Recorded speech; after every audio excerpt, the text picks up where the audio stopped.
I'm Chris Watson and I'm a sound recordist, and I specialise in wildlife sounds and the sounds of the natural world. And I'm here in a part, as yet unnamed part of Kielder Forest, where I'm going to be working with Iain Pate to create an installation, a sound installation, which will come from above, from the canopy. And it's bringing back the sounds of ravens, in particular a large roost of ravens, to this forest. This forest is relatively new. There were ravens here before the forest was planted. This is a forestry commission on the edge of Kielder Forest. And so when we do the piece, people will be brought to this car park here. Okay. So the work will start here, and they'll get an introduction to the forest, from a forest, about this forest and where we are particularly in the history of the forest and why it's here and what was here before. And then people will move along the trail. And remember, this is also late in the afternoon, because we need to get there before the birds come into roost. So the walk in, which is about 10 or 12 minute walk, is an important part of the piece, because it gets people into the sort of spirit of the place, the feel of the place, the smells and the sights, and importantly the sounds. You'll have noticed, just having left the car park, we're starting to feel more enclosed by the forest. Although to start with, this is these beautiful yellow leaves, a sort of sycamore, but we're entering the coniferous part of the forest. So this will be the second part of the piece. So people will be brought, the audience will be brought to this place. So at this point, people will learn something about the natural history of ravens and the history of this area. There were ravens here before this forest existed. So we're going to go to the third stage now, which is down here. But again, this whole process, is important it's part of the work. Because like now, the light level will be changing. So people get this, by the time you get there, we're hoping that the audience has got an experience of being quite deep in the forest. They've not just got out of the cars and stepped into it. You've sort of had to make an effort, but you've progressed into another place. You can see the sun setting now. It's almost on the top of the canopy over there. Only got about half an hour before it starts to go dark. So right by the side of the burn now, Walks burn. It's really full. And it's got that lovely sort of peaty brown colour.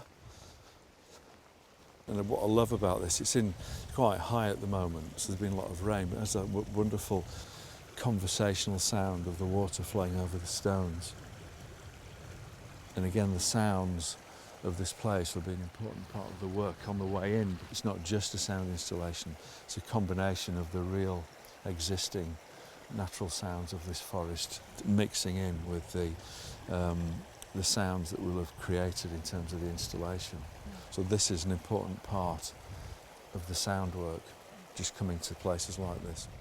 So we're approaching the third stage where the last piece will be delivered, and you could tell we're now entering the forest proper. These mature coniferous trees, really like sort of columns. It's becoming quite an architectural space almost, with these columns of mature conifers. You can see into the forest where the work will happen, because at this point we reach the end of the place where any discussions or information is exchanged, and this stone bridge will be a portal into the piece.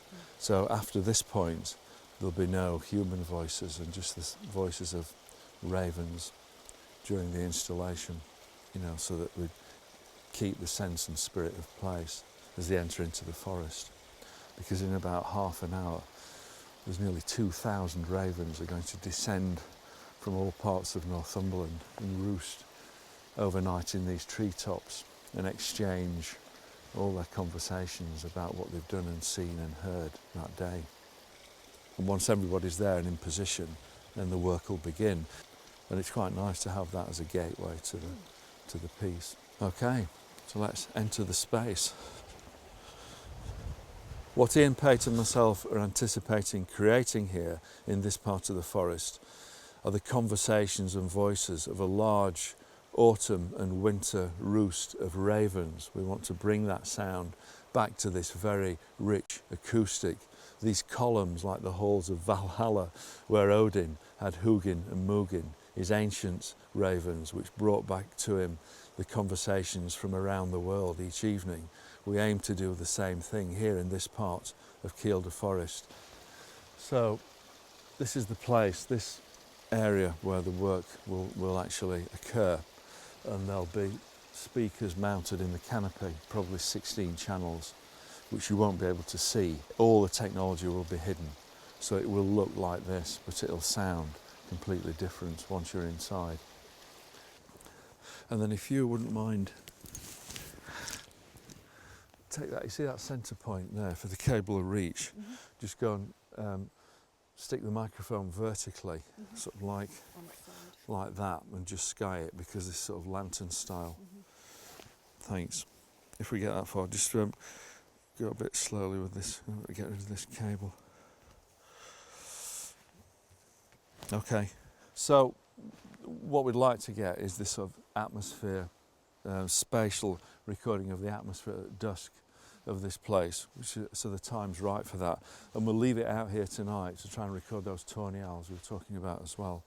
And if you can fix the microphone probably just on the ground, but point it up vertically, because I'll use it lantern style, and then maybe just fix it with a couple of sticks so that it's fairly secure.